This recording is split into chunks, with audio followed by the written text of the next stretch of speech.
Jadi aku tepuk-tepuk tangannya. Bang Ayu bangun yuk.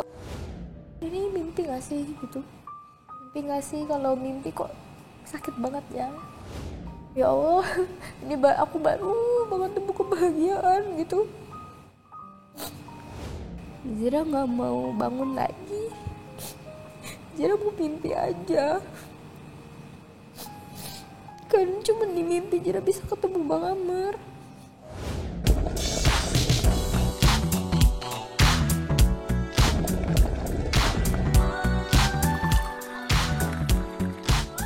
Lebih dari 20 tahun di dunia televisi, apa masih ada cerita yang belum pernah saya dengar? Oke then, let's spill the tea.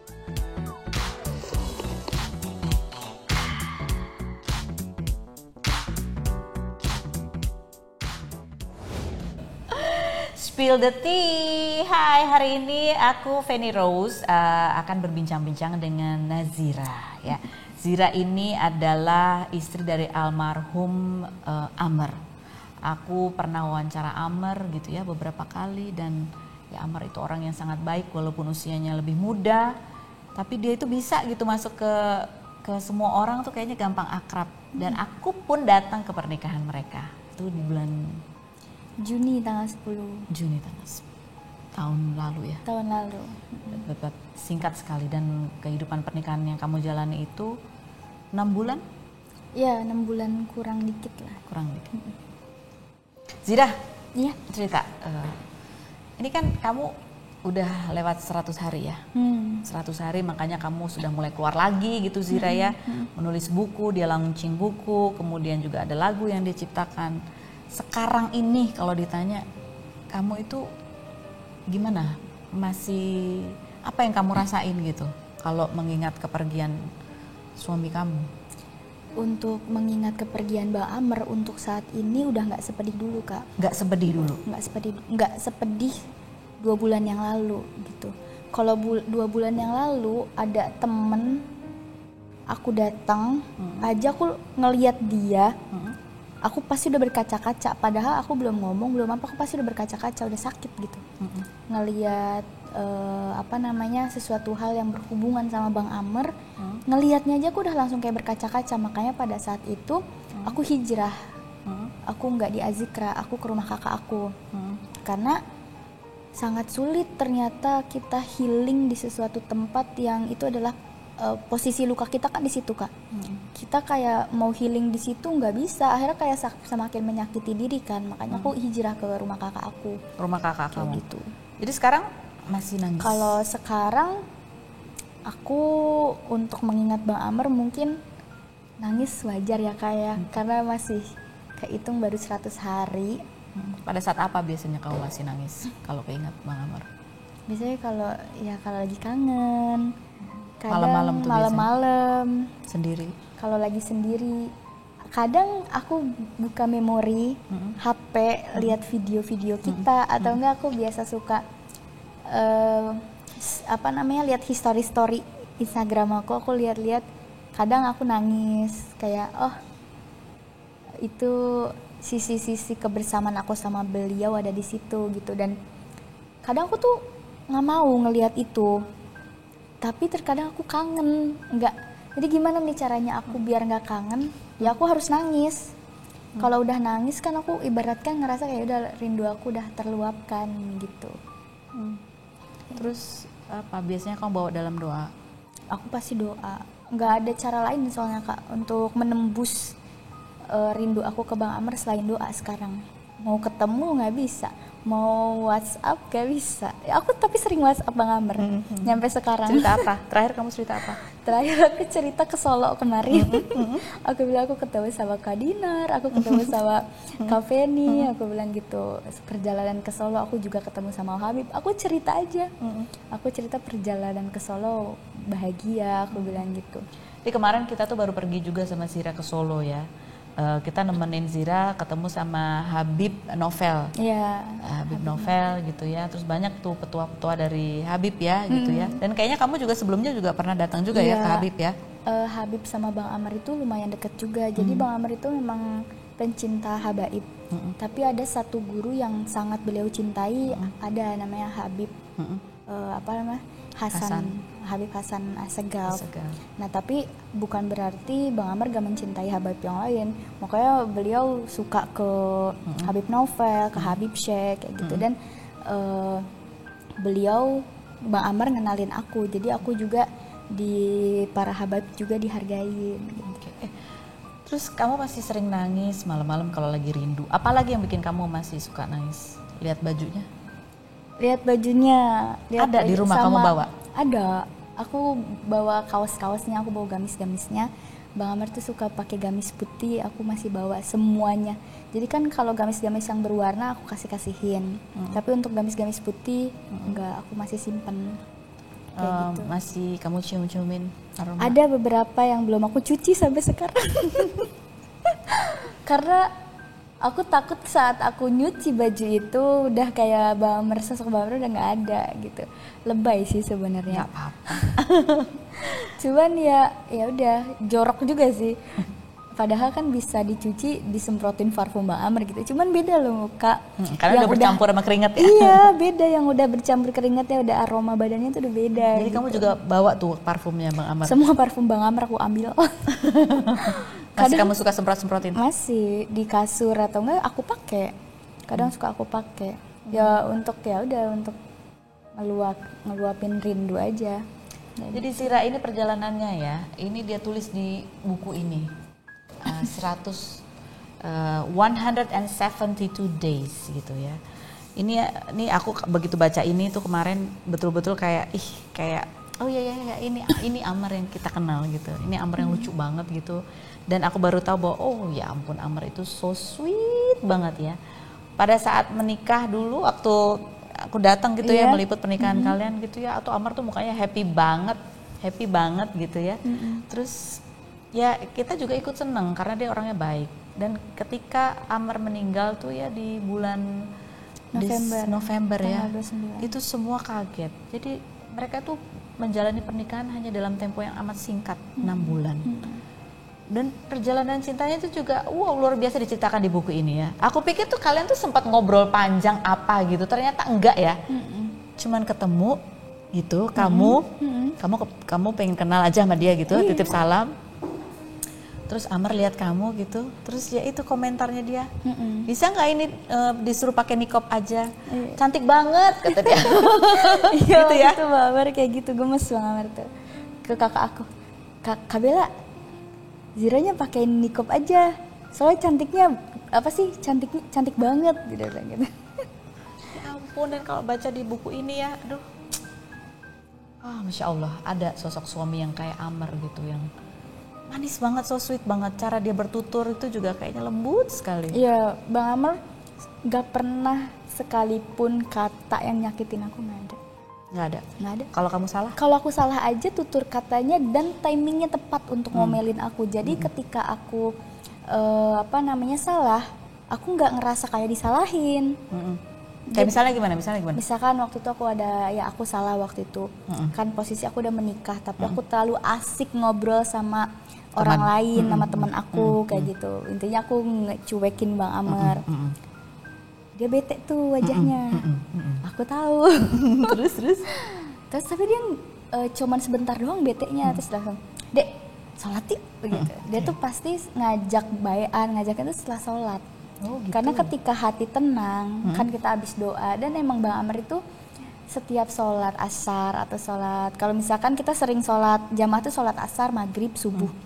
Biasanya di sholat asar, maghrib, subuh itu Bang Amar tuh selalu doa.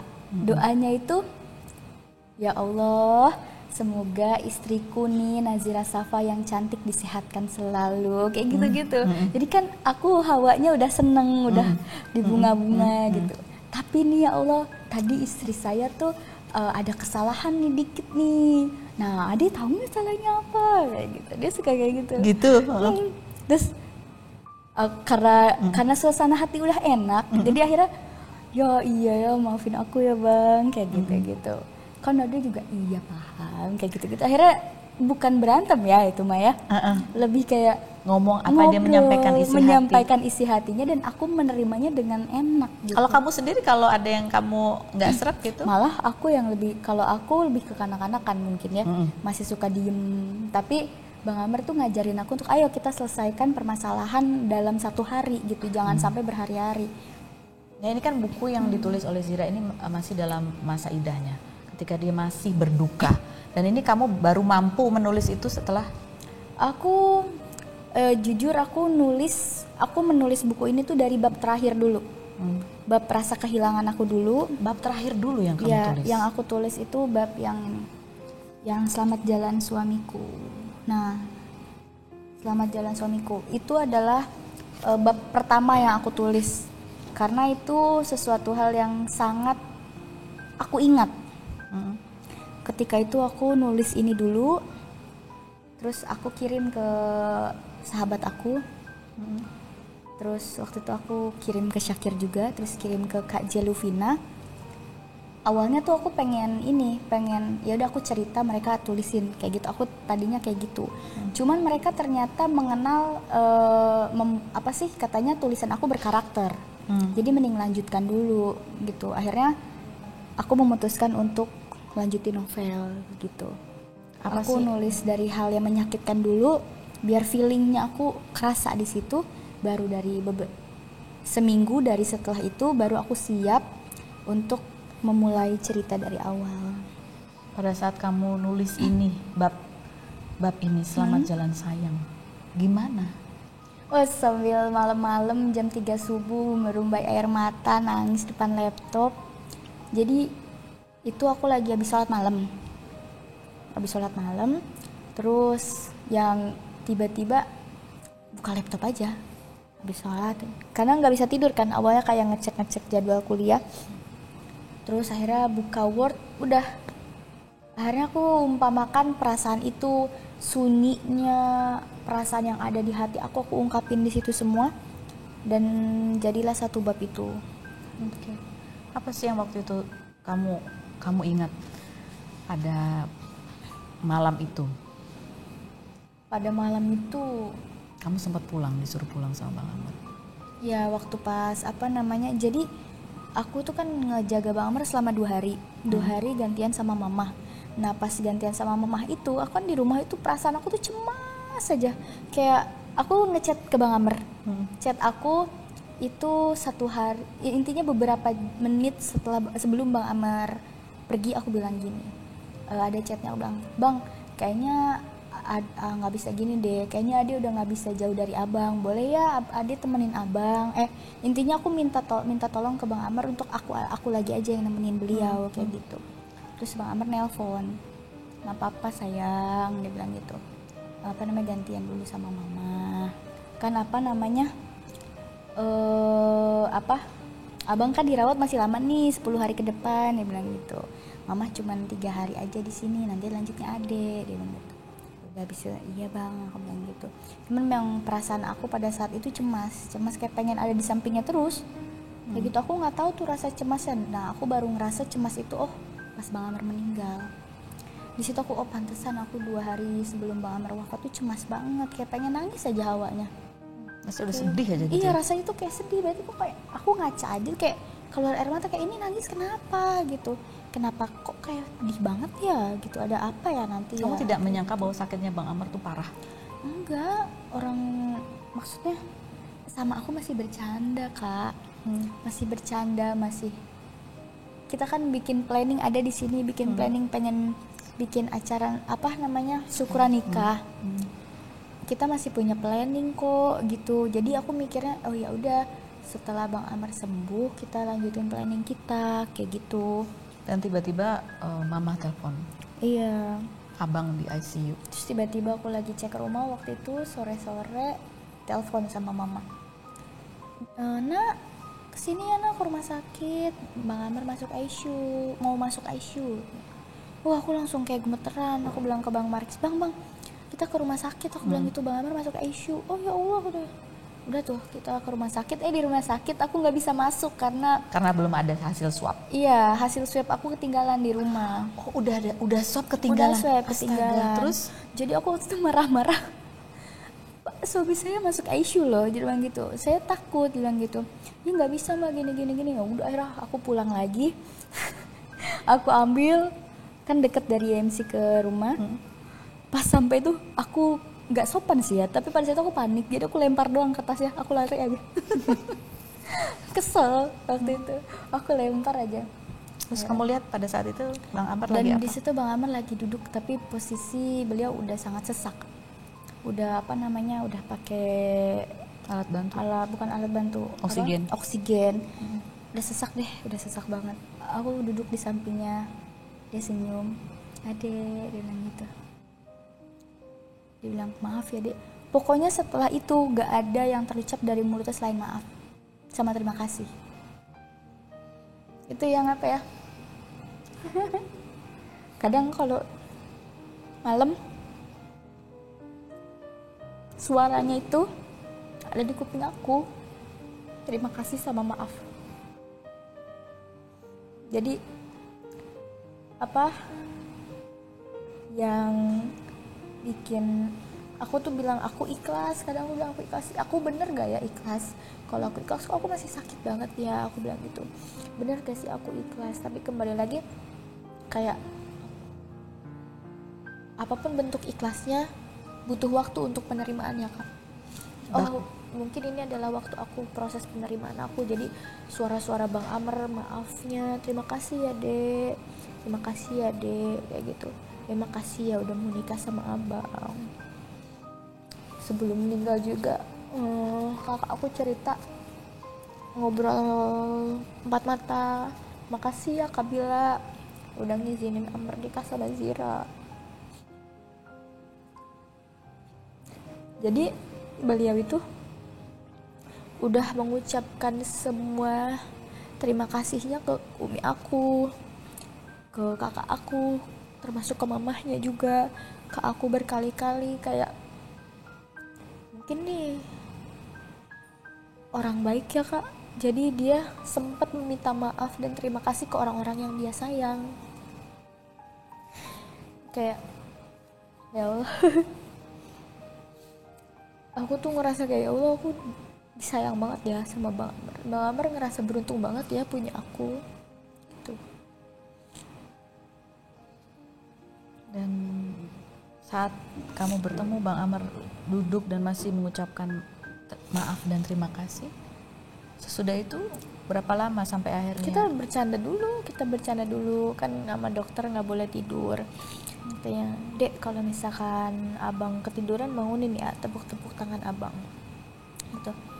Oh iya dia bilang gitu. Iya bang, iya. Nah itu tuh juga terngiang-ngiang tuh di aku, terngiang-ngiang di aku. Jadi ketika pas Bang Amar lagi udah meninggal, lagi di proses apa, dibantu, aku langsung kayak inget, deh kalau abang tidur tepuk-tepuk tangan abang ya. Jadi aku tepuk-tepuk tangannya, bang ayo bangun yuk, aku bilang gitu. Bangun yuk bang, yuk, masih banyak mimpi-mimpi kita yang belum kita capai, aku bilang gitu. Aku masih butuh abang, aku bilang gitu. Itu sampai akhirnya udah berapa menit ya gitu, aku ngeliat Bang Amar, aku langsung putar semua kata-kata aku. Abang capek ya, aku bilang gitu. Abang capek ya, istirahat ya bang, aku bilang gitu. Nggak apa-apa, Ade bisa kok sendiri, jangan cemasin Ade, aku bilang gitu. Dari kata-kata aku bilang aku nggak kuat, aku bilang aku nggak bisa sendiri, aku putar semuanya. Abang istirahat ya, aku bilang gitu. Tapi berat banget waktu ngomong kayak gitu, berat banget ya Allah. Sampai ketika Bang Amr udah dinyatakan meninggal, aku udah nggak ada air mata kak. Aku udah nggak ada air mata, aku cuman duduk di ujung itu ngelihat jasad Bang Amr. Kayak aku masih mikir, ini mimpi nggak sih gitu, mimpi nggak sih? Kalau mimpi kok sakit banget ya, nyata gitu. Aku cubit akhirnya ini gak mimpi gitu. Akhirnya aku berusaha tenang, aku telepon keluarga aku, mereka pada nangis histeris. Aku malah, ya Mi, sabar ya Mi, iya kak sabar ya, aku bilang gitu. kakak kesana ya deh. Kakak aku langsung jalan dari Banten waktu itu ke Sentul. Aku telepon sahabat-sahabatnya Intan, sahabat-sahabat aku, aku nelpon semuanya, ngasih kabar kalau Bang Amar wafat kayak gitu. Terus aku mulai nangis itu di kamar bekas Bang Amar dirawat. Di situ aku masih lihat gelasnya yang tadi dia minum, baju-baju kotornya yang aku lipetin gitu, kayak masih ada bekas-bekas kehidupannya Kak di situ. Yang aku bikin sakit itu ya udah akhirnya cuma hanya bekasnya gitu, orangnya udah nggak ada, beliau udah nggak bisa pakai ini lagi gitu. Di situ aku nangis kejer di situ, udah kayak aku tepuk-tepuk dada aku, kayak masih nggak percaya, kayak ya Allah ini aku baru banget temu kebahagiaan gitu, aku diambil lagi ya gitu. Tapi setelah dipikir-pikir Kak, aku bilang kalau Bang Amar adalah cover yang membentuk aku menjadi indah di semua orang. Di situ aku, dibalik semua rasa sakit aku, setidaknya aku nemu kebahagiaan, aku nemu sebuah kesempurnaan di beliau gitu. Walaupun aku nggak tahu nanti aku bakal menemukan apakah ada yang sebaik beliau nanti gitu, tapi setidaknya aku pernah Rasakan. bahagia, aku pernah diratukan, aku pernah dijadikan manusia yang sangat berharga olehnya.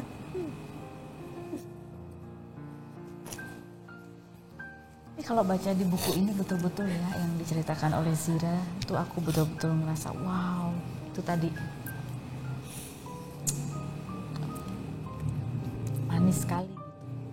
manis sekali gitu pernikahan kalian. Iya, itu yang bikin aku bersyukur sampai sekarang. Dan ini bab pertama justru adalah bab yang paling sedih yang kamu ceritakan lagi di sini. Masih berasa berat bercerita ini, masih teringat lagi. Masih. Aku nggak tahu kapan nanti aku bisa cerita ini tanpa air mata, karena menurut aku sangat sulit. Bahkan aku ngedengar dari cerita teman aku yang beliau mamahnya, jadi sebelum nikah sama papa beliau itu pernah menikah tapi ditinggal sama suaminya, meninggal. Dan mamah dalam jangka 10 tahun loh itu, ketika cerita laki-laki itu dia masih nangis gitu, berarti memang sangat sulit gitu. Dan aku juga nggak tahu kapan aku akan baik-baik saja ketika bercerita tentang Bang Amar, karena memang sangat sulit untuk sangat sulit dirapihkan gitu. Sudah rapih tapi apa ya, greget gitu, kayak karena nggak ada kata rapih tapi nggak ada akhirnya tuh sebuah perpisahan gitu kan Kak. Nggak ada bentuk kepuasan di aku gitu.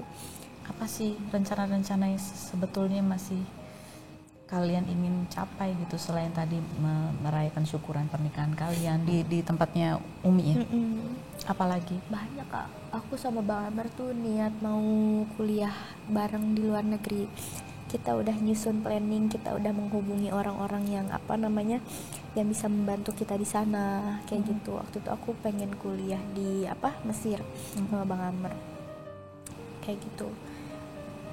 Banyak sesuatu hal yang, karena gini, Bang Amar tuh selalu bilang, Dek, kita tuh harus banyak belajar. Dia bilang gitu, umur kita masih muda, kita harus banyak belajar, jadi nggak apa-apa ya kalau sama abang kita banyak belajarnya daripada mainnya gitu.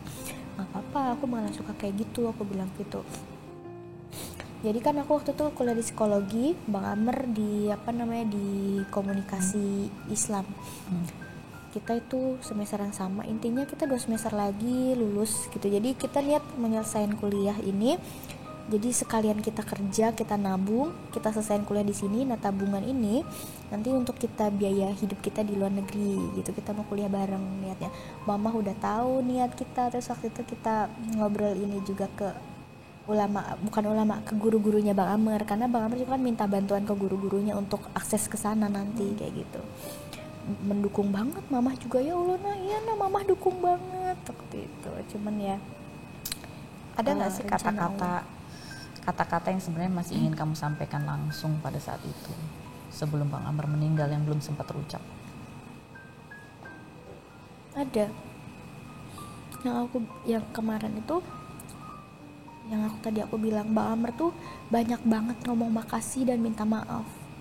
Obrolan aku ke Bang Amr, Bang Amr minta maaf kenapa, nggak apa-apa santai aja, pokoknya Abang harus kuat kayak gitu-gitu. Tapi setelah Bang Amr gak ada, aku penyesalan kata-kata yang aku nggak ucapin ke beliau adalah aku nggak mengucapkan terima kasih, aku nggak mengucapkan maaf juga. Aku juga pasti banyak salah ya Kak sebagai istrinya gitu. Pada saat itu aku sibuk dengan menentang apa yang aku tuh sebenarnya udah paham, aku perasaan hati aku tuh udah tahu akan berakhir seperti ini, tapi aku menolak kayak enggak, Abang harus kuat, Abang harus ini gitu. Di sisi lain aku udah nggak tega ngelihat Bang Amr nahan sakitnya gitu. Di dalam hati kecil aku tuh aku tahu ini bakal hal ini akan sebuah terjadi, tapi aku menolak. Jadi aku nggak mau minta maaf, aku nggak mau bilang terima kasih, karena aku yakin pada saat itu Bang Amr pasti sembuh gitu, aku bisa mengucapkan langsung. Sampai saat ini setiap aku doa, aku bilang ya Allah sampaikan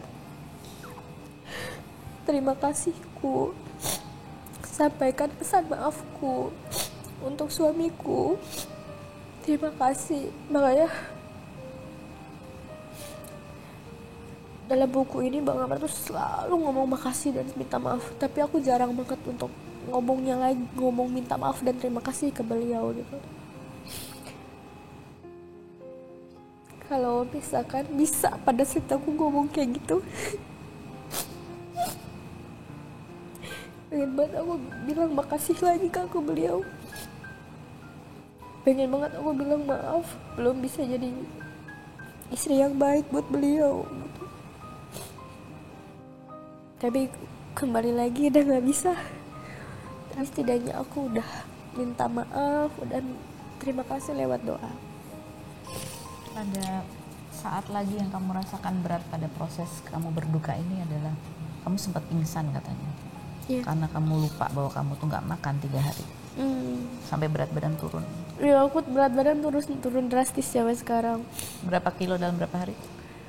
8 kilo dalam seminggu. 8 kilo dalam seminggu. Ya ada momen dimana kamu mimpi di awal. Mimpi apa itu? Mimpi-mimpi yang Bang Amar datang ke aku tuh mimpi-mimpi seneng sih Kak. Mimpi-mimpi kita jalan ke taman, dan pada saat itu aku lagi terpuruk, lagi terpuruk banget. Bang Amar seolah menguatkan aku. Di situ aku ngerasa kayak oh ternyata Bang Amar tahu perasaan aku pada saat itu, makanya beliau hadir di mimpi aku. Dan selalu dalam keadaan jalan ke taman. Makanya ini covernya jalan di taman, dan itu adalah ini kan foto asli aku yang sama Bang Amr. Dan aku juga nggak tahu kenapa timing itu tempat pada saat itu, karena pas foto itu aku difotoin sama sahabatnya beliau, Bang Yusril namanya. Bang Amr yang bilang sendiri, dek tarik abang kayak seolah abang pergi. Makanya untuk di foto aslinya itu ekspresi wajah aku tuh sedih kayak gitu. Dan aku baru inget, wow terjadi ya gitu. Maka aku jadiin cover, dan ini adalah taman hijau. Dan aku mimpi pada saat satu hari Bang Amr wafat itu, taman hijau ini yang ada di mimpi aku, kayak warna hijau, apa sih namanya, kayak nyaman gitu, kayak adem gitu. Satu hari setelah Bang Amar meninggal, aku mikirnya kayak oh berarti Bang Amr ngasih tahu aku beliau di tempat yang baik. dan pada saat itu kamu bangun dan merasa tidak ingin bangun. Iya. Aku waktu itu aku tidur. Nah kakak aku tuh bilang di mimpi itu kakak aku bilang di posisi itu aku tuh senyum. Aku senyum sampai kakak aku nangis ngelihat aku tidur dengan senyum gitu. Terus pas subuh sekitar jam 4-an aku kebangun. Aku bengong dulu, terus aku langsung nangis. Kakakku nyamperin, kenapa nangis? Aku bilang gini ke kakak aku, Kak, Zira nggak mau bangun lagi, Zira mau mimpi aja. Kan cuma di mimpi Zira bisa ketemu Bang Amar. Zira nggak mau bangun lagi, Kak, bisa nggak sih Zira tidur lagi? Zira bisa nggak sih Zira mimpi yang lama gitu. Di situ kakakku nggak kuat, langsung peluk aku, ya Allah Zira, katanya.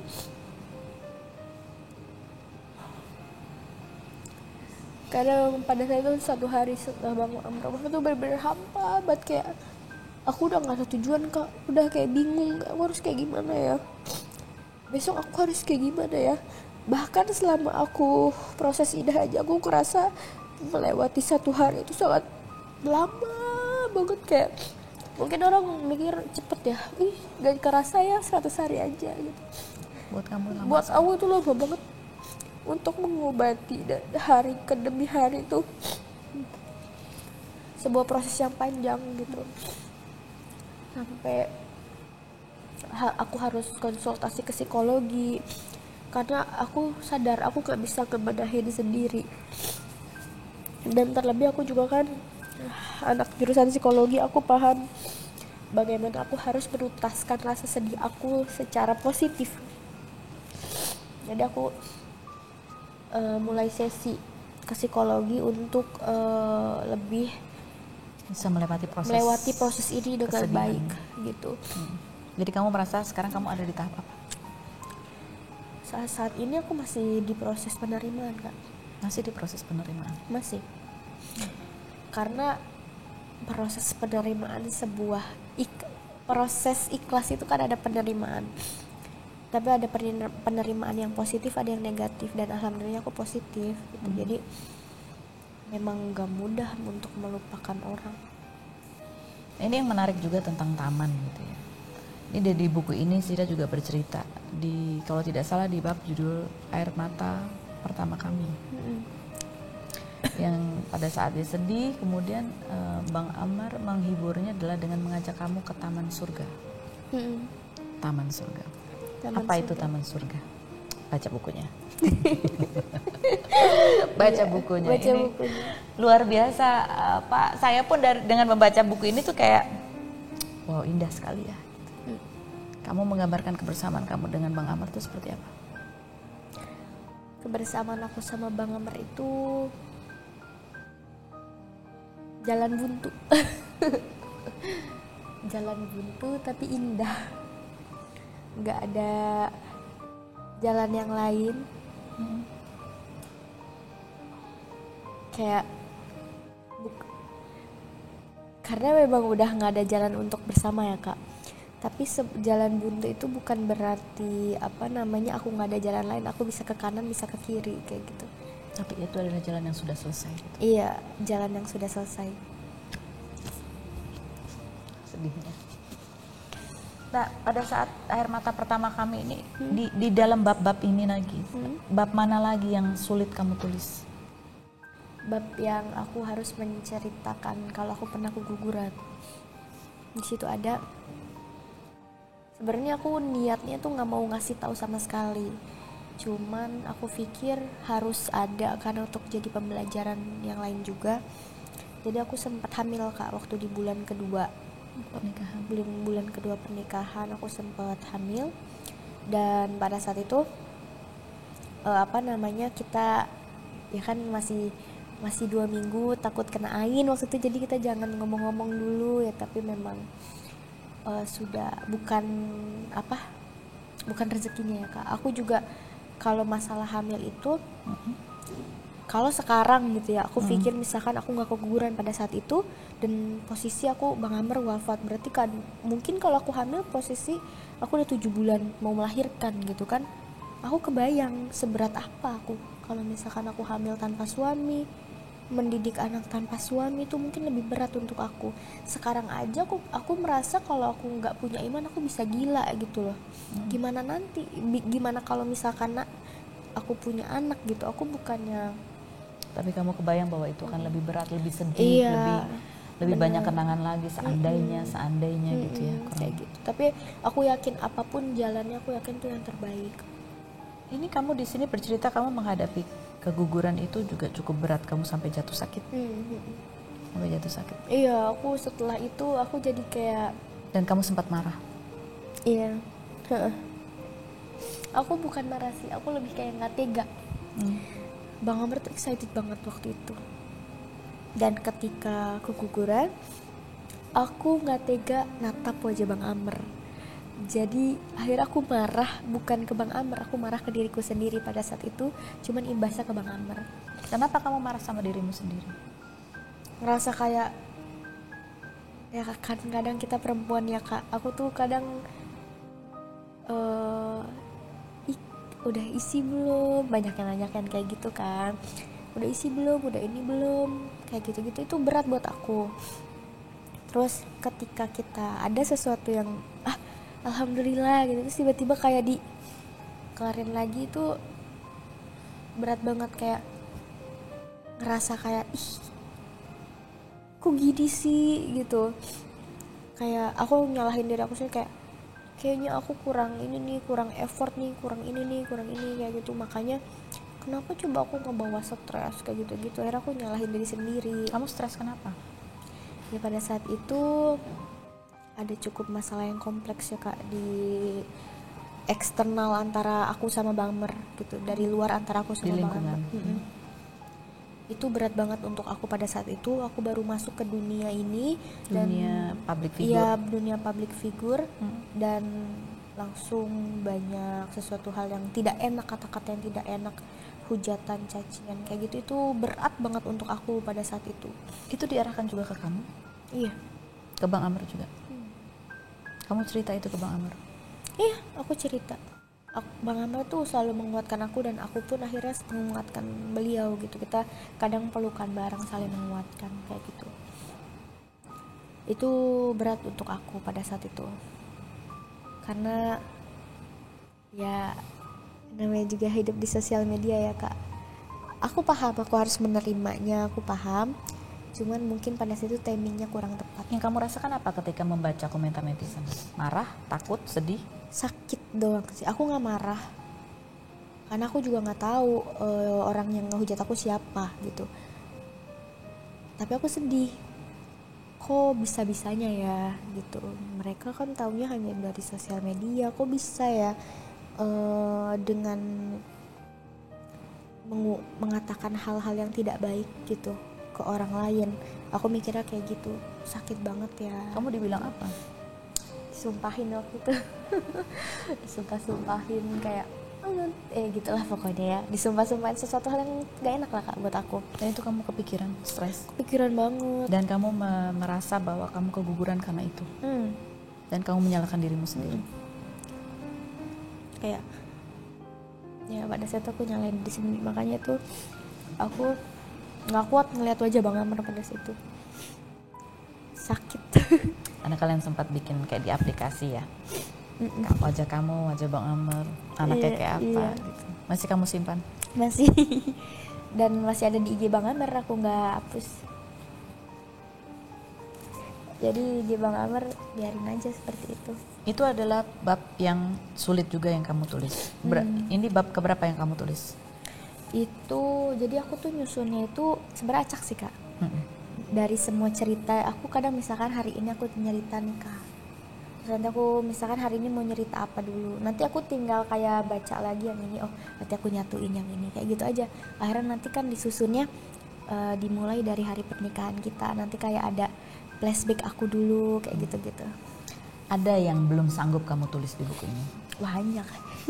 Buku ini hanya paling dari 100 kayak paling cuma 30% ya dari. Ada lagi yang lebih berat? Ada banyak, cuman aku nggak bisa ceritain semua. Aku pengen nyeritain sesuatu yang bisa ini aja, bisa diambil baiknya sama orang. Dari sini kan aku dari buku ini ada beberapa hal yang aku tunjukin sisi Bang Amr, yang sisi pemimpinnya, sisi bagaimana dia pemuda, anak muda yang sangat menjaga wudunya, sangat mencintai gurunya, sangat mencintai orang tuanya, dan sangat mencintai istrinya. itu sangat menghargai orang-orang yang dia sayang gitu. Karena kan banyak dari laki-laki kurang di situ. Jadi aku waktu itu ada yang nanya, Kak, ini buku ini bisa dibaca oleh laki-laki nggak? Bisa. Contohlah luar Karena biasa. karena aku nunjukin sisi baik Bang Amr sebagai laki-laki muda yang sangat menghargai orang-orang yang dia sayang gitu. Kamu ketika menulis bab pernikahan gitu ya, ya. Seberapa apa yang kamu rasakan situasi pada saat kamu menulis tentang bab pernikahan? Karena ini adalah bab yang kamu bisa menceritakan lagi perasaan kamu, deg-degannya, tersipu-sipu, dan itu kan bukan sesuatu yang mudah untuk dibayangkan kembali pada saat kamu kehilangan. Ini 172 Days gitu ya. Ini adalah buku istimewa karena ditulis oleh Zira sesudah 40 hari ya, sesudah 40 hari meninggalnya sang suami Amr Asikro begitu ya. Dan pada saat dia menulis ini ada berbagai macam emosi yang berbeda yang berkecamuk gitu ya. Yang terberat justru yang ditulis pertama. Ya. Dan ada hal berat lainnya selain meninggalnya sang suami Bang Amr, yaitu pada saat dia keguguran. Tapi ada momen ketika kita membaca buku ini, kita tuh disambut dengan sebuah kisah yang bahagia. Dua anak manusia yang menikah, yang sebelumnya nggak pernah kenal, bahkan ngobrol aja jarang banget gitu ya. Dan tiba-tiba nelpon, nanya telepon Umi berapa, gitu ya. Dan kamu sampai bingung dan Kak Bella, kakak kamu sempat menentang gitu. Iya. Sampai Karena akhirnya. kakakku bilang kuliah aja dulu sampai selesai gitu. Dan yang menarik ini bicara soal mimpi lagi ya. Tadi Zira cerita tentang ketika satu hari sesudah Bang Amr meninggal, dia mimpi diajak jalan sama Bang Amr di sebuah taman. Dan yang menarik juga di cerita ini adalah ketika dia sholat istiqoroh untuk memantapkan terima nggak ya ini lamarannya gitu ya. Kamu juga mimpi tentang taman. Iya. Apa mimpinya? Sebenarnya bukan taman sih, lebih kayak Tempat bermain gitu. tempat bermain gitu, tapi ya ujung-ujungnya banyak pohon-pohon kayak gitu ya. Kita mimpi bertemu dalam mimpi itu mimpi bertemu, tapi kayak balance sama mimpi yang Bang Amr mimpiin juga. Kayak Bang Amr gitu. mimpi apa? Itu kayak posisi kita lagi di taman, kayak posisi pagi-pagi gitu. Jadi kayak kita di posisi itu kayak udah bareng kayak gitu, kayak ya udah kayak kita kayak udah seolah udah nikah gitu. Kamu menulis ini momen bahagia ini gimana? Aku caranya Gimana yang berkecamuk di dalam diri kamu gitu? aku Caranya? menulis untuk awal itu aku kembali ke momen nikahan aku nontonin videonya, foto-fotonya, keseruan aku sama beliau, terus aku mulai nulis. Terus? Tapi aku nulis buku ini tuh ada senengnya, ada sedihnya kayak gitu. Jadi aku cerita kayak jadi itu gini. Nanti pas sudah selesai nih satu bab aku baca ulang, aku baru sedih kayak ya Allah, bisa ya aku ternyata meluangkan memori aku ke dalam sebuah tulisan kayak gitu. Gak berat tuh melihat lagi momen pernikahan itu diulang lagi? Berat sih Kak, berat. Cuman aku ngerasa kayak ya udah nggak apa-apa. Aku takut momen itu malah hilang. Jadi aku tulis dalam sebuah buku biar momen itu tuh abadi. Jadi ini seperti diary. Walaupun cuma 30%. Aku jadi penasaran 70% lainnya apa sih? Oke, ini ada bab juga yang menarik buat saya adalah di bab kedua. Setelah kamu bercerita tentang pertemuan kamu dengan Amr, kamu bercerita tentang diri kamu yang menatap di cermin dan rambut aut-autan. Kamu seolah berada di dalam fase di mana itu fase berat juga dalam hidup kamu sebagai seorang manusia gitu. Ada apa yang terjadi itu? Dan dalam tahun berapa sebelum kamu bertemu Amr? Itu aku ngambil aku ngambil bab terakhir dari aku tuh gini Kak, setiap tahun aku selalu memberi nama untuk diriku tahun ini, untuk diriku yang 2017 kayak gitu agar aku bisa mengevaluasi gitu. Pada saat itu 2019 itu aku ya pada anak muda zamannya aku mengalami sesuatu hal yang kurang enak, aku mengalami pembulian dan pembulian dan pada saat itu keluarga aku tuh nggak bisa bercerita orangnya, nggak bisa bercerita ke keluarga, nggak bisa. Aku mendam sendiri, akhirnya mental aku yang kena. Pada saat itu jalan aku salah, Kak. Jalan aku salah, aku menyakiti diri aku sendiri. Karena aku pikir mungkin orang-orang lain suka aku menderita kayak gitu. Itu pola pikir yang salah. Keluarga kamu nggak tahu apa yang kamu alami? Tahu. Keluarga aku pada saat itu jadi gini. Terlebih ke kakak perempuan aku. Kakak perempuan aku sangat berjasa untuk aku pada saat itu. Karena pas lagi masa fase-fase hancurnya itu, aku ngegunting rambutku, aku menyakiti, ngekating diriku sendiri. Aku sangat jauh dari agama. Kamu masih berhijab? Aku pada saat itu ngelepas. Aku ngejauh banget karena aku merasa kayak aku udah sholat, aku udah ngaji, aku pesantren loh. Kok aku masih dikasih kepedihan ini ya gitu. Bulian berat sekali buat kamu. Berat. Sampai apa? Sampai Ya akhirnya aku keluar dari pesantren itu. Dari sekolah itu aku keluar. Kenapa? Apa yang dibully dari kamu? Fisik? Ini sih lebih ke apa namanya? Mainin Pribadi? Iya, lebih ke Mental? Kayak dijauhin, terus kayak gitulah. Aku males nginget-ingetnya lagi karena aku udah keluar dari fase itu. Tapi makanya yang aku ambil dari ini akhir kayak fase aku memutuskan untuk ayo Zir bangkit gitu. Berapa tahun kamu mengalami depresi dari itu? 2017 sampai 17, 18, 19. Lama Kak, lumayan lama. Apa yang kamu namakan di situ pada saat tahun itu? Kamu menamakan apa? Aku bilangnya si Zira melankoli, si Zira si cemburu kayak gitu. Aku sampai saat ini untuk tahunnya aku bilang, hai Zira, kamu adalah Zira yang kuat pada saat ini. Tahun 2022 Tahun ini adalah 2022. Zira yang kuat. Jadi pada saat kamu mengalami depresi itu si Zira melankoli, si Zira pencemburu. Terus kayak gitu. si Zira apa lagi? Ada banyak. Aku dari dulu suka menulis Kak. Aku suka menulis, bahkan waktu aku SD aku tuh sering kirim cerpen dulu. Sampai sekarang. Bahkan waktu pas SMP aku punya, dan buku itu masih disimpan sama kakak aku.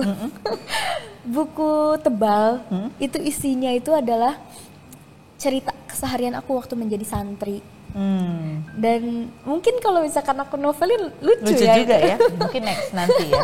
Cuman kata-katanya masih sangat lucu ya gitu. Jadi ketika kamu menamain Zira ini setiap tahun itu kamu namain di awal tahun, di akhir tahun, Di akhir. tahun? Di akhir tahun. Di akhir tahun. Jadi sebagai kesimpulan kamu. Iya, mengoreksi dulu.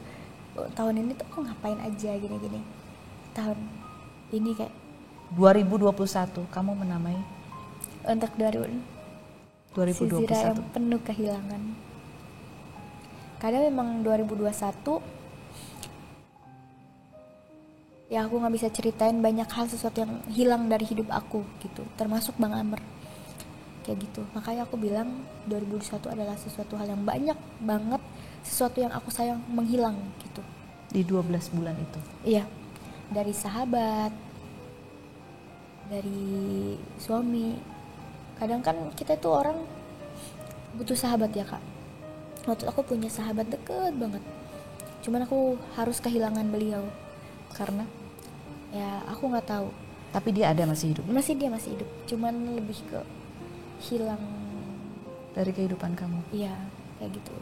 Itu sebuah yang menyakitkan buat aku. Jadi pas aku kemarin Bang Amar meninggal, aku bingung kan karena tidak bisa bercerita. Hanya kepada dia kamu bisa bercerita. Iya, kayak gitu. Dan dia tidak muncul juga pada saat kamu. Dia muncul, cuman aku udah nggak merasa sedekat itu. Udah ngerasa kayak udah nggak bisa cerita sama beliau gitu. Ya, itu berat banget. Kayak tahun ini benar-benar tahun kemarin benar-benar banyak banget kehilangan. Padahal itu juga adalah tahun dimana kamu merasakan 6 bulan yang penuh kebahagiaan bersama Amar. Tapi aku tetap namain kehilangan karena pada akhirnya aku kehilangan mereka. Makanya aku mudah-mudahan untuk tahun ini aku menjadi Zira yang kuat. Amin, amin. Pada saat kamu menceritakan di sini itu adalah momen dimana itu akhirnya gitu. Apa yang membuat kamu akhirnya merasa oke dah selesai deh ini, bangkit lah gitu. Apa? Siapa? Atau apa yang membuat kamu ya gitu? Atau diri kamu sendiri? Diri aku sendiri. Atau ada momentum yang membuat kamu iya ampun capek banget ya gitu. Memang gitu. Aku ngerasa kayak aku ngelihat gitu ke cermin kayak kasihan banget sih. Ini siapa gitu loh. Kayak gak ada, udah mah aut-autan rambut. Terus kayak wajah kayak nggak jelas kayak gitu. Aku nggak kenal nih siapa nih gitu. 2019 terakhir. Itu 2019 terakhir. Tengah tahun, akhir tahun? Pertengahan, karena di akhir tahun udah ketemu, maksudnya udah ada jalur kenal sama Bang Amr. Oh di tahun 2020 itu ya, 2020. Udah mulai kenal, kamu sudah mulai kembali berhijrah. Iya. Jadi ketika kalau kamu bisa memaknai pertemuanmu, kebersamaanmu dengan Bang Amr, itu ibaratnya dalam kehidupan kamu tuh apa dia? Seperti yang ada di lagu aku, Bang Amr adalah anugerah terindah dalam hidup aku. Karena sejauh hidup aku menemukan yang benar-benar aku merasa aku jujur, merasakan senang, merasakan bahagia itu aku jujur, itu pas aku sama Bang Amr. Sebuah anugerah yang indah banget, kayak aku bersyukur hidup aku. Jadi aku ngerasa waktu itu hidup aku tuh gak ada arti. Namun setelah aku sama Bang Amr, aku nemu makna dari hidup. Apa itu? Makna dari hidup aku adalah aku kuat. Bang Amr selalu bilang kayak, tahu nggak Dek, kenapa abang milih Ade? Karena abang tahu Ade kuat. Dari yang abang tahu dari kisah Ade, dari ini, sampai Ade mau nikah sama abang, nurut. Ade termasuk orang yang sangat kuat kayak gitu. Tahu nggak Dek? Bilang gitu. Apa namanya, tandanya berarti Ade tercipta untuk menjadi perempuan kuat, perempuan hebat. Bang Amr kan kok hebat gitu. Kapan dia bicara ngomong gitu? Sering sih. Aku kan kadang aku suka cerita tiap malam. Bang tahu nggak sih gini. Bang Amr tuh selalu memuji aku itu. Ade tuh sabar. Sabar banget. Terus kuat, dia bilang gitu. Makanya abang juga mikir, kan abang gendut, doyan makan katanya. Terus abang pasti Ade malu nih pasti nih punya suami gendut kayak abang. Tapi Ade mau, Ade bangga di samping abang tuh, abang bahagia gitu. Sabar banget Ade gitu. Bang Amr tuh tiap hari tuh selalu memuji. Apapun itu, kayak teh, rasanya sama aja kan ya Kak. Setiap aku bikinin, hari ini rasanya enak, lebih enak dari yang kemarin. Padahal ya tehnya ya gitu-gitu aja, tapi ada sesuatu yang pasti dia puji dari aku. Dan ada yang menarik juga di sini yang aku baru baca dan aku baru tahu adalah tentang bahasan poligami. Iya. Itu sering sekali ditanyakan ke kamu gitu. Dari sebelum nikah aja aku udah kayak termasuk aku pernah tanya juga. Oh iya ya. Iya. Dan di sini ada yang menarik ketika ya itu ditanya kamu menjawab, kemudian pada saat pulang Bang Amr sempat mengucapkan sesuatu tentang itu. Bang Amr tuh dia cuman, Dek, tahu nggak? Intinya dia tuh sebenarnya nggak niat. Gak niat, gak ada pikiran untuk itu. Tapi mendengar jawaban aku, dia langsung kayak makin sayang gitu, kayak malah makin gak mau gitu. Malah makin gak mau, malah kayak udah beruntung gue dapetin dia, masa ya gue mau nambah lagi gitu. Itu bab tentang kisah mereka ya. Tentang Zira sendiri gitu. Zira, masa kecil kamu seperti apa sih Zira? Masa kecil aku itu, aku tuh dari kecil jadi bingung ya kamu nyeritain dari mana. Karena aku dari umur 5 tahun aku udah diurus sama kakaknya abi aku. Terus aku tinggal sama aku tuh sebentar, cuman dari kelas 1 doang, tinggal sama umi aku. Terus mereka cerai. Terus aku tinggal sama abi aku. Sekitar berapa tahun ya? Ada kali 2 tahun. Abi aku meninggal, umi aku datang. Cuman gak lama, cuman sampai aku kelas 6 SD. Umi aku menikah lagi. Dan pada saat itu umi aku menikah lagi tanpa sepengetahuan aku. Terus umi aku pulang ikut lainnya sama suaminya, sama bawa adik aku yang kecil. Pada saat itu aku di pesantren, aku pulang ke rumah kosong, gak ada siapa-siapa, hancur banget hidup aku.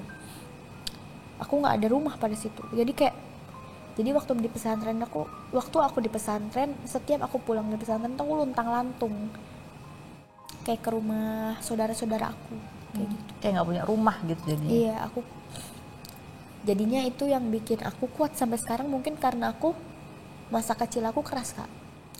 Aku nggak pernah dimanja sama sekali. Aku mandiri. Aku udah nggak pernah minta sama orang tua itu dari kelas 2 SMP. Aku udah mulai dari SD aja, Kak. Aku pagi-pagi jam 5 itu udah ngambil dagangan ke orang untuk aku dagang ke sekolah.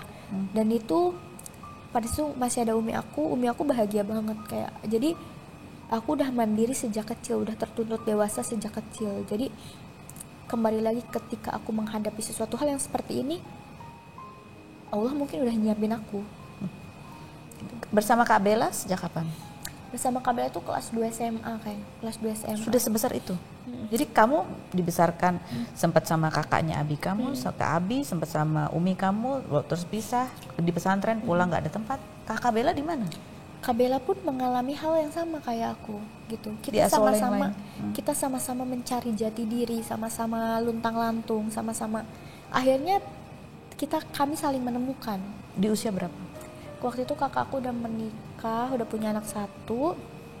Aku kelas 2 SMA. Terus sebenarnya kita udah sempat ketemu waktu itu, waktu aku kelas 3 SMP, waktu pas umi aku kanker. Cuman dari situ kita terpisah-pisah lagi kayak gitu. Jadi memang apa ya? Tapi alhamdulillah banget sekarang udah bersatu lagi ya kakak aku. Akhirnya bisa menyatukan kita. Itu yang bikin aku bahagia kayak alhamdulillah akhirnya aku bisa merasakan hangatnya keluarga gitu, walaupun karena terpisah-pisah dari dulu ya, jadi kita kadang satu keluarga tapi kita sama-sama nggak saling kenal karakter gitu, belum terlalu kenal gitu ya, tapi saling menyayangi satu sama lain kayak gitu. Ini kan menarik pada saat Bang Amar itu mau mengutarakan niatnya untuk serius menjalin hubungan dengan kamu. Umi kamu kan alasannya di sini adalah ya udah Umi tenang karena kamu ada yang jaga gitu. Sementara kakak kamu kayak sekolah dulu. Kakak aku sama mami aku sempat perang dingin. Aku sempat didiemin 2 minggu kayaknya sama kakak aku. Karena memang ya aku tahu kakak aku tuh pengen melindungi aku. Aku tahu, cuman dan kalau umi aku itu kan udah tua juga ya.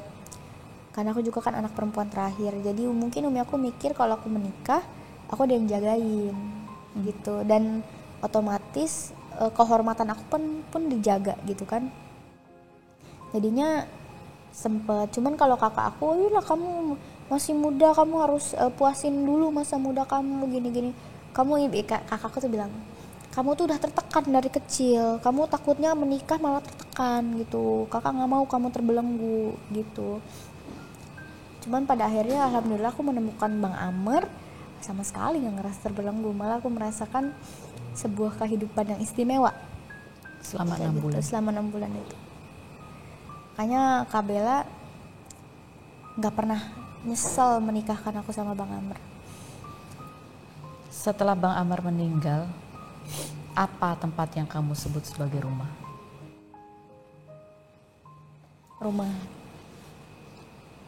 Rumah aku yang sama Bang Amar bangun itu. Makanya sejak di bulan kedua aku tinggal di rumah kakak, akhirnya kan rumah itu kan lagi direnovasi. Akhirnya aku pindah dalam keadaan rumah yang berantakan. Aku menyusun lagi hidupku di situ. Aku nggak punya rumah. kakak aku nggak mungkin jadi rumah aku. Azikra bukan rumah aku. Satu-satunya rumah aku adalah rumah yang aku bangun sama Bang Amr itu. Yang dihadiahkan Bang Amr di ulang tahun kamu pada bulan November. Iya, itu nggak lama dari, sebenarnya ulang tahun aku kan di November dan Bang Amr pergi di bulan November. Aku sampai sekarang masih bingung. Nanti tahun depan sulit buat aku untuk merayakan ulang tahun. Karena itu adalah bulan Kesedihan aku, iya. Jadinya buat mikirnya aja aku udah kayak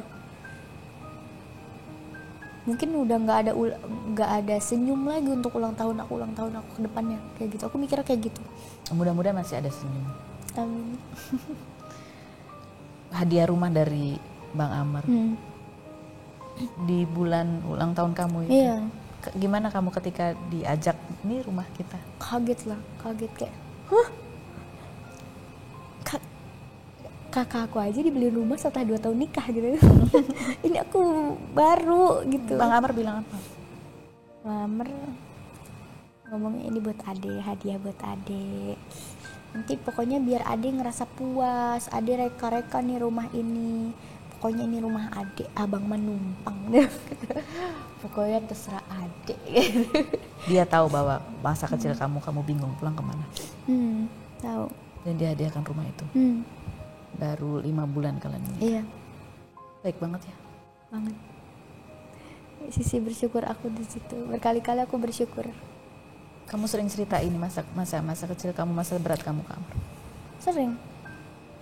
Bang Amr selalu dia bilang gini, mungkin abang nggak bisa memahami perasaan Ade, tapi sebenarnya abang bisa mendengarkan gitu.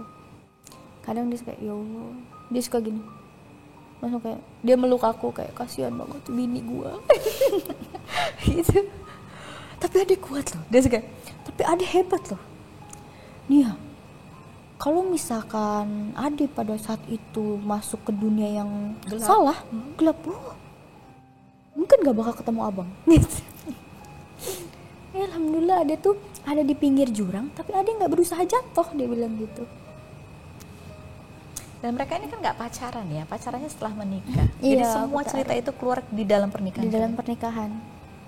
Cuman paling waktu awal-awal aku bilang, aku orangnya gini, aku mungkin agak lebih baperan, aku ngomong, aku mungkin orangnya nanti seperti ini, kayak gitu-gitu. Baperan kenapa? Ya aku ngasih tahu aja, sebenarnya enggak. Biar cuman siap ngasih tahu aja biar beliau siap gitu. Intinya kan latar belakang kita berbeda. Aku bukan dari keluarga kaya, aku bilang gitu. Tapi bukan berarti aku tidak berharga untuk di keluarga aku bilang gitu. Aku selalu bilang kalau aku adalah anak yang berharga di keluarga aku, karena Bang Amr ya kan, Bang Amr itu adalah dia itu punya privilege dari kecil gitu.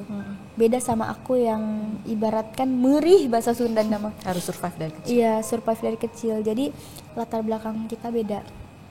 Kalau Bang Amr mungkin merasa sesuatu yang dia usah pasti dia dapat. Kalau aku enggak gitu. Kalau aku berpikir setiap aku ingin sesuatu, aku pasti harus nemu air mata dulu baru aku bisa mendapatkan itu. Aku mikirnya kayak gitu karena sebuah kehidupan aku pasti seperti itu. Aku pasti setiap ingin melakukan sesuatu pasti ada sesuatu hal yang harus membuat aku jatuh dulu baru aku bisa bangkit kayak gitu. Berarti dengan kesedihan kamu ini insya Allah ya ada yang berkah yang lebih besar lagi yang menanti kamu. Amin ya Allah, amin. Setelah Bang Amr meninggal, kamu sempat mengatakan kamu tidak tahu aku harus gimana. Setelah 100 hari meninggalnya, kamu sudah melaunching buku ini, sudah kebayang Zira akan ngapain? Udah. Apa? Aku menekuni apa yang aku suka. Yaitu? Aku suka menulis, aku suka menyanyi, maka aku akan geluti di situ. Dan lagunya bagus ya. Ada 2 lagu yang dia tulis, Rakit sama Rindu. Tapi aku kemarin Rindu belum ya? Yang Rakit itu karya aku, bener-bener karya aku. Kalau Rindu aku dibantu sama Bang Dery Sulaiman. Oke. Jadi Rakit itu betul-betul dari kamu ciptakan. Itu kamu akan menekuni bidang itu. Iya. Itu. Dan kamu memaknai hidup kamu ke depannya tanpa Bang Amr ini sebagai ya sebagai diriku benar-benar akhirnya aku nemu jalan aku Kak gitu loh. Mungkin pada saat yang lalu aku masih kayak bingung, aku harus jalan kemana nih, langkah kemana nih kayak gitu. Tapi setelah Bang Amar gak ada, aku mantapin diri, oke, aku akan menulis, aku akan membuat sebuah karya-karya lain mungkin nanti gitu. Aku akan menggeluti apa yang aku suka, karena dari dulu aku selalu mengikuti apa yang kata orang. Kamu tuh baiknya kayak gini Zir, gini. Dan kadang aku nggak suka akan itu. Kalau sekarang aku akan menggeluti apa yang aku suka, bagaimanapun nanti kata orang, ya udah, selagi aku nggak maksiat ya, selagi bukan sebuah dosa besar yang aku lakukan, aku akan jalan. Dan bagaimana kamu memaknai kehilangan ini? Kehilangan dalam Bang kehidupan Amar, kamu? kalau ibaratkan kehilangan Bang Amar itu adalah tombak yang beracun sebenarnya. Aku berkarya pun melalui racun itu, rasa sakit itu yang aku tumpahkan ke sini, kayak gitu. Tapi bukan tombak beracun yang terus menggerogoti hati aku. Sebenarnya sebuah rasa kehilangan yang aku rasakan, kehilangan Bang Amar adalah sebuah racun untuk aku. Aku akhirnya terus mengingat sampai lagu aku, tulisan aku pun Bang Amar gitu. Cuman aku ingin menjadi penawarnya, kayak gitu. Kehilangannya adalah racunnya, diri akunya yang menjadi penawarnya, kayak gitu. Wow, luar biasa. Dan kamu apa yang kamu harapkan dari pembaca buku ini? Aku ingin mendapatkan apa dari membaca buku ini? Untuk aku pribadi ya, aku ingin orang-orang yang membaca buku aku tuh tahu kehidupan aku sama Bang Amar yang indah gitu. Ibaratkan kayak kisahku yang singkat ini adalah sesuatu hal yang sangat berarti buat aku. Dan terlebih dari itu, ini kan banyak banget pembelajaran yang mungkin bukan pembelajaran matematika yang ada rumusnya, tapi ini adalah sebuah kehidupan gitu Kak, tentang kita cara memperlakukan perempuan, tentang cara aku memperlakukan Bang Amar, walaupun terhitung usia kita adalah sangat belia kayak gitu. Aku pengen maksudnya bukan mendukung pernikahan muda juga, tapi aku pengen ngasih tahu kalau misalkan umur itu tidak mematokkan kita menjadi dewasa gitu loh Kak. Umur tidak menentukan apakah seseorang dewasa atau tidak. Ini buat para suami, istrinya beli deh, suaminya suruh baca. Ini sungguh deh, cara Bang Amar memperlakukan kamu istrinya memang kayak dibilang saya seperti ratu. Aduh, terbaca banget di sini. Dan bukan cuma itu, di usia yang sangat muda saya sangat kagum ya, banyak sekali pengetahuan agamanya beliau. Iya. Diajarkan ke kamu. Dan saya ikut membaca dan juga ikut meresapi bagaimana indahnya mereka berdua menjalani kehidupan itu dengan kecintaan yang luar biasa kepada Allah. Gitu. Bahkan taman-taman ini, ada masalah pun Bang Amar mengajaknya ke taman, di mana itu adalah tempat Habib. Iya, taman surga yang aku maksud dalam buku ini adalah Majelis Nurul Mustafa. Bang Amar itu waktu itu pada saat itu dengan bangganya, "Dek, selamat datang di taman surga." Oke. Baik. Zira, terima kasih banyak sudah sharing. Mudah-mudahan buku ini bisa banyak dibaca dan banyak bermanfaat untuk pembacanya, begitu ya. Nah, nanti aku akan membuat sebuah giveaway ya. Tonton dulu ini karena jawabannya ada di sini tentu saja. Zira, terima kasih. Terima kasih buat Anda semua. Nonton sampai habis, diulang-ulang ya. Oke. Nyalakan notifikasinya. Spill the tea. Silakan minum tehnya.